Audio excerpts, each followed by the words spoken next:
Hola, ¿qué tal? A todos los que están viendo Lado B, estamos con Andrea Chapela, a quien saludo. ¿Cómo estás, Andrea? Bien, gracias por la entrevista. No, gracias a ti por platicar con nosotros acerca de esta novela, Todos los fines del mundo, que está publicando pues, Random House.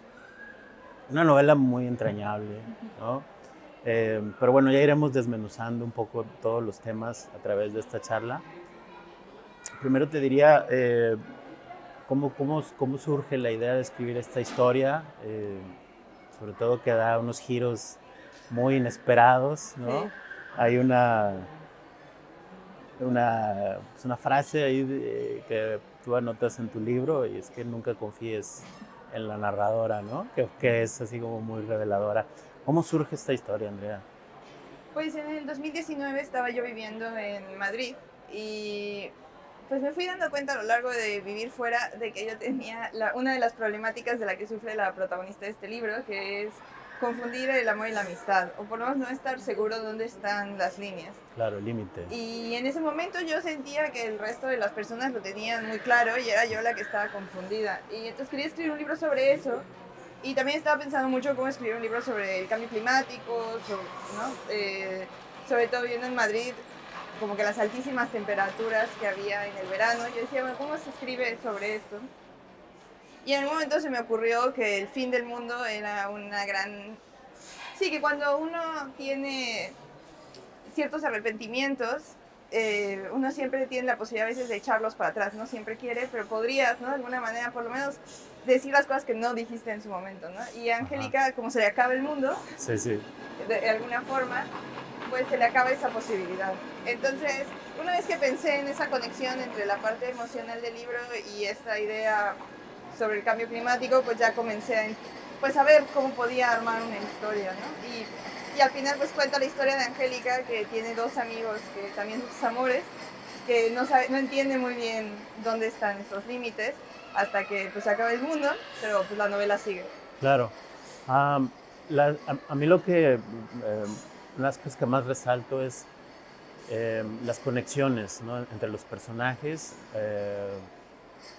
el bienestar que sienten, de estar Sí. juntos, de compartir, eh, la manera en que puedes encontrar en la otra persona, pues, rasgos tuyos también, ¿no? La identificación. Y también algo que me gustó mucho es cómo de alguna manera desmitificas la sexualidad y Mm. pones por encima de todo una conexión, ¿no? En estos tiempos en que de repente todo está como muy hipersexualizado, incluso en redes sociales, en todos lados, tú apuestas un poco más por la conexión, Ujú. por la calidez, por las relaciones, por sí, el compartir gustos, el compartir momentos, ¿no? Ujú. No sé si ese, bueno, obviamente eso es tu intención, pero me gustaría que me hablaras un poco de eso. Sí, o sea, el libro se pregunta mucho, ¿no? Esta pregunta, ¿no? La diferencia entre el amor y la amistad. Y incluso la protagonista lo dice, ¿no? Parecería que a veces la única diferencia que las personas te entregan automáticamente es, bueno, la sexualidad, ¿no? Y la protagonista dice, bueno, pero si yo me he acostado con gente que Ajá, no amo, ¿por qué no podría amar a gente que no me acuesto, ¿no? ajá, Porque eso nos parece tan raro en este mundo, ¿no? exacto. Y porque también hay toda una parte en la que se habla sobre el no pasó nada, ¿no? Cuando sales con una persona y dices que no pasó nada Ujú, y porque no pasó nada físico, pero que es todo lo demás que podría suceder, ¿no? Pero todas estas ideas para mí se cristalizaron un montón cuando leí un libro que se llama Ace de Angela Chen, que es un libro sobre asexualidad.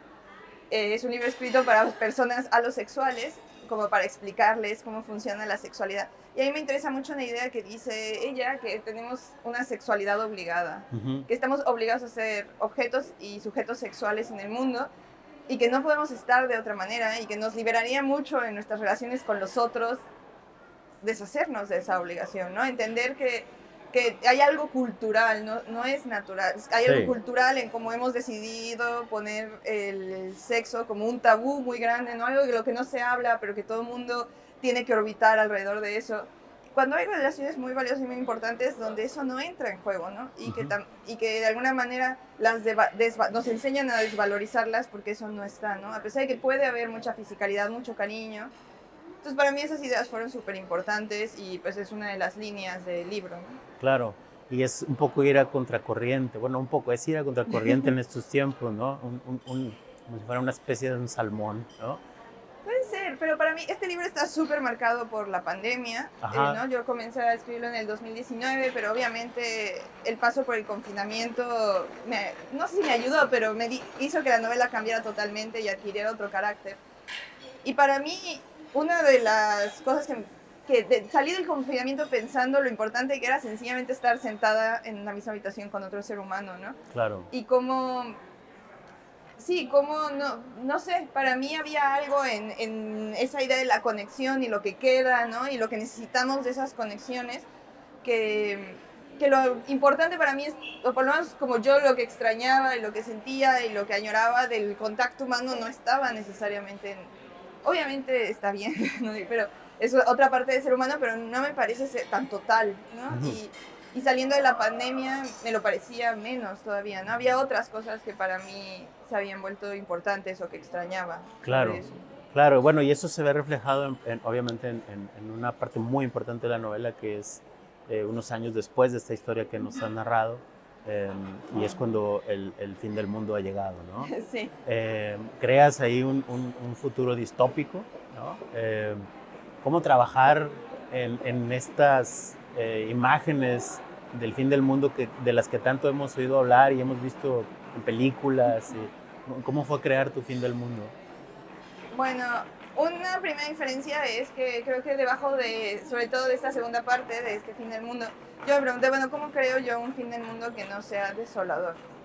¿No? Me interesa mucho el rol de la esperanza dentro de la imaginación del futuro.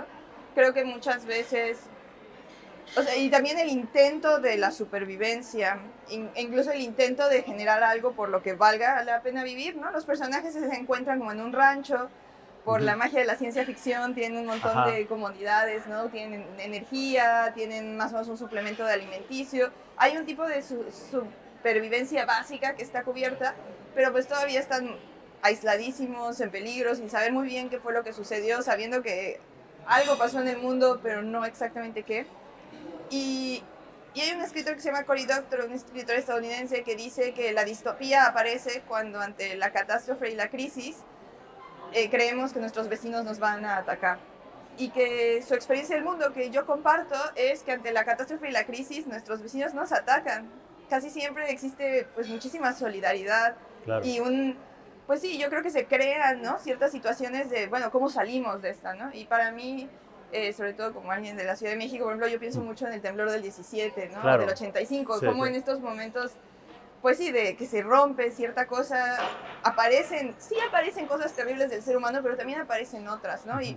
Y esta novela bebe de esos lugares de, bueno, ¿cómo le haríamos para sobrevivir juntos, ¿no? Y qué querría decir tratar de generar y hacer que funcionara esta pequeña comunidad mientras esperamos a ver qué está pasando en el mundo, ¿no? Sí, claro. Una de las de lo que más encuentras en esa parte es la solidaridad, la organización, la Ujú. comunidad, ¿no? El estar compartiendo espacios, tareas, en fin, Sí. es diferente a otros fines del mundo. Oye, quería hablar de la narrativa, del estilo de Ujú. narración. Lo comentaba ahorita con unos amigos. Hay diferentes momentos en la novela en los que, por ejemplo, cuando estás como el personaje está en esta crisis de no saber qué es lo que está pasando con sus amigos, Sí. ¿no? Eh, o cuando también están en la etapa del rancho, donde se está desarrollando, digamos, ya después Ujú. de que terminó el mundo, momentos muy, tal vez, vulnerables, pero el personaje o la narrativa es siempre como muy serena, como muy pausada, como muy Sí. reflexiva. Y a mí me recuerda como cuando estás narrando algo que ya te sucedió y que por más traumático que haya sido, pues llega un momento en que lo superas y empiezas a narrarlo de una manera más reflexiva, más serena. Y eso como que te da calma, ¿no? También. Sí. No sé si me puedes platicar un poco por qué decidiste hacer esta narración, que te digo, a pesar de tantos cambios, Claro. se percibe como esa calma. Bueno, creo que hay algo en el hecho de que cuando Angélica comienza a contar la historia ya en este fin del mundo, tiene mucho tiempo. Tiene mucho tiempo, tiene poco que perder y, y no hay o sea, hay una urgencia personal dentro de ella de entender, ¿no? Pero ya, esa puerta se ha cerrado totalmente, ese capítulo de su vida es inalcanzable, o eso parece. Y lo que ella necesita es pensar al respecto, ¿no? Que era un poco lo que yo también necesitaba, a lo mejor no era como pensar cómo funcionaban estas emociones humanas, ¿no? El libro sí es muy reflexivo, tiene mucho de Sí, la sí. obsesión mental de Angélica con estos temas y de tratar de desmenuzar tal vez hasta sus últimas consecuencias, qué fue ese vínculo y por qué ella tenía tanto miedo, ¿no? Ya después de, cuando el miedo, porque creo que después de ese fin del mundo, ese miedo comienza a parecer poco importante, ¿no? Sí, sí. Es como regresando a la pandemia, creo que entre el 2019 y el 2020 seguro había un montón de cosas que nos preocupaban y nos parecían el centro de toda crisis y de repente como que el mundo se cerró y como que ciertas crisis fue como, bueno, pues no era tan importante, ya Sí, sucederá cuando sí. tenga que suceder, ¿no? Ajá, Y creo claro. que en eso también había como ese espacio mental raro que permitía la pandemia de días que duraban mucho y semanas que duraban poco, ¿no? O sea, como Ajá. esos espacios temporales raros en los que uno, sí, está muy para adentro, ¿no? Y creo que es un poco lo que le pasa a Angélica y desde ahí está narrando algo que para ella está perdido ya. Claro. Algo que también nos pasa a todos es que, bueno, todos cambiamos, Sí, ¿no? Dependiendo de la etapa de nuestra vida, tal vez conectamos con unas personas y luego ya no. Necesitamos eh, diferentes estímulos, diferentes conexiones conforme van pasando los días, los años, las etapas de nuestra vida. Y hablas un poco también de eso, ¿no? Cómo en un momento puedes sí, conectar mucho con alguien y después tú vas cambiando, vas conociendo, vas aprendiendo, vas teniendo otras experiencias y de repente esa conexión ya no es tan fuerte, tan latente, eh, pero sin embargo queda ahí algo, ¿no? Algo que te sigue haciendo como tener a esta persona en un lugar especial, aunque la conexión ya no sea tan fuerte. sí, creo que hay algo, o sea, el libro habla de esta diferencia entre el amor y la amistad, pero sobre todo habla de la amistad. Y sobre todo habla de un tipo de conexión que sencillamente el libro narra como importantes, ¿no? Esas conexiones que son vitales, ¿no? Que la vida no es vida si no las tienes y también el hecho de que a veces esas conexiones no son para toda la vida. Ajá, Que son, porque creo que personalmente hay algo que me parece súper trágico en el fin de las relaciones como las entendemos, ¿no? Las relaciones de pareja, donde una persona donde eres súper íntimo y conoces muy bien a una persona y luego a los meses esa persona es completamente extraña para ti y se va transformando en alguien que no conoces. Hay algo de eso que me parece muy trágico, ¿no? De haber conocido muy bien a alguien y luego ser desconocidos pero me gusta también la sensación de las amistades de mucho tiempo que te acompañan a lo largo de la vida, que van cambiando, ¿no? Y que a veces estás más cerca, a veces estás más lejos, pero cada vez que te encuentras hay cierta sensación de, aquí existe algo, ¿no? Que no existe con otras personas. sí. Y me gustan todos los momentos, y me interesan, y me gustan todas las cosas que hay en medio, ¿no?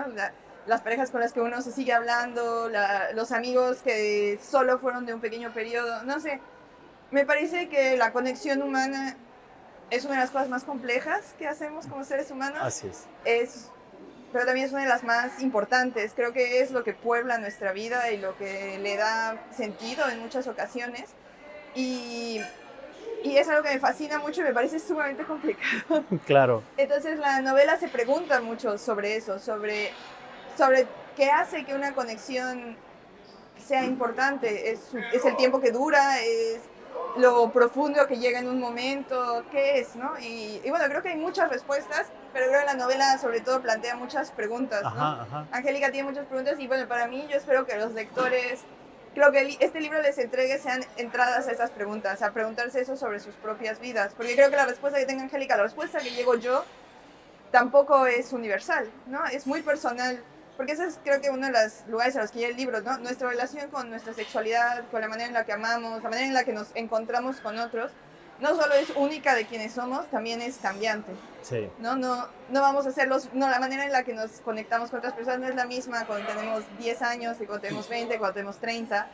Y creo que eso es muy lindo, que a veces hay esta sensación de que de que ya salimos del horno y ya estamos terminados de hacer, ¿no? Sí, ya sí. nos cosimos, Realizados. ya está, y ya somos lo que vamos a hacer, y mi experiencia es que no, que la gente cambia mucho, ¿no? Incluso hacia la adultez, la gente sigue cambiando quién es, y me gusta la sensación de que podamos permitirnos a los otros, pero sobre todo a nosotros mismos, esa continua búsqueda de quiénes somos.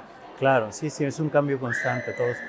Hay algo también que el personaje principal, por su familia, tal vez tenía un destino, vamos a decir, una profesión que ejercer, Sí. ¿no? Y ella en un momento dado rompe con todo eso, ¿no? Y decide seguir otro camino. Sí. Eso también es algo que pasa mucho, ¿no?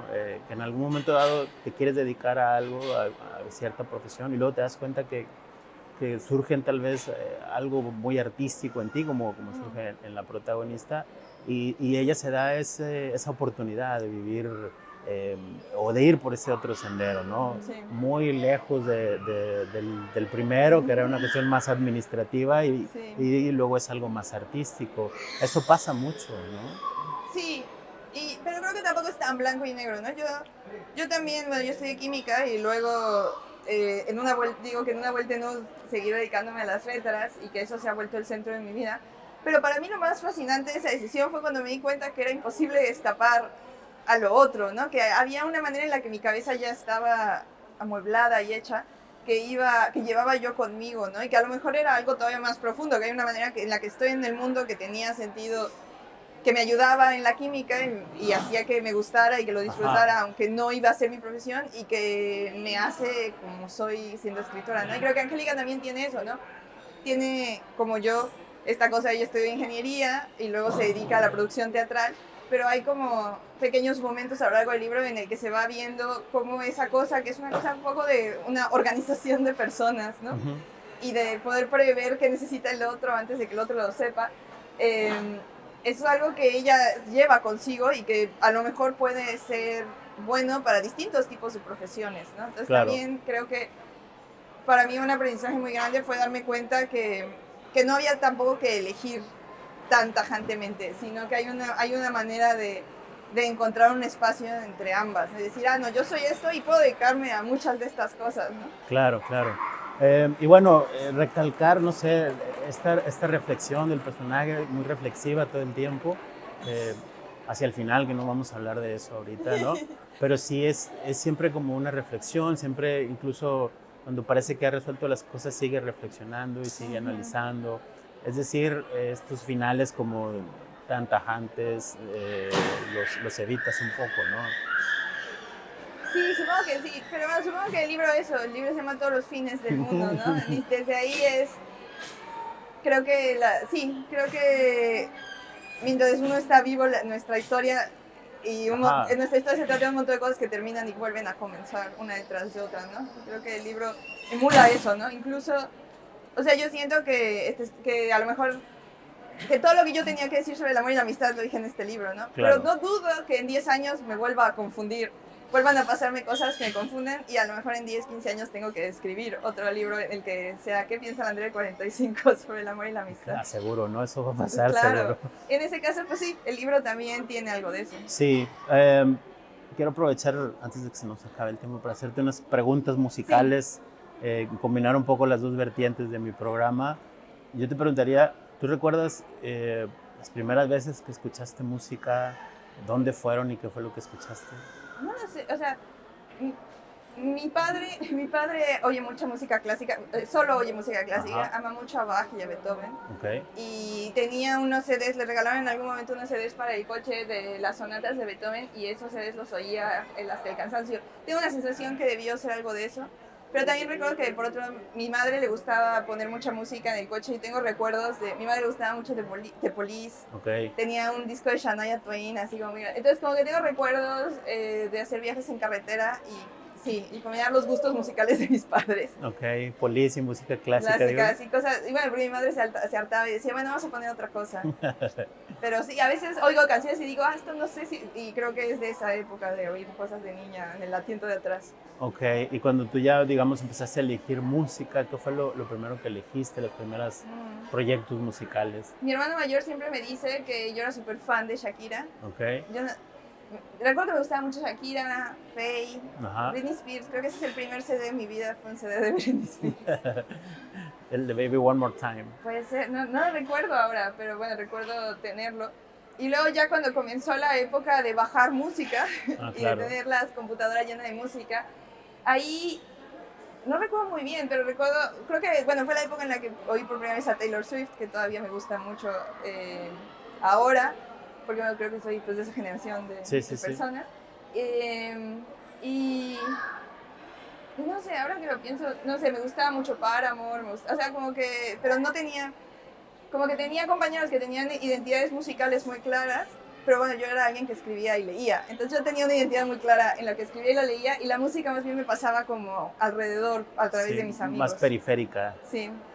¿Y conciertos? ¿Fuiste de conciertos? No tanto, la verdad.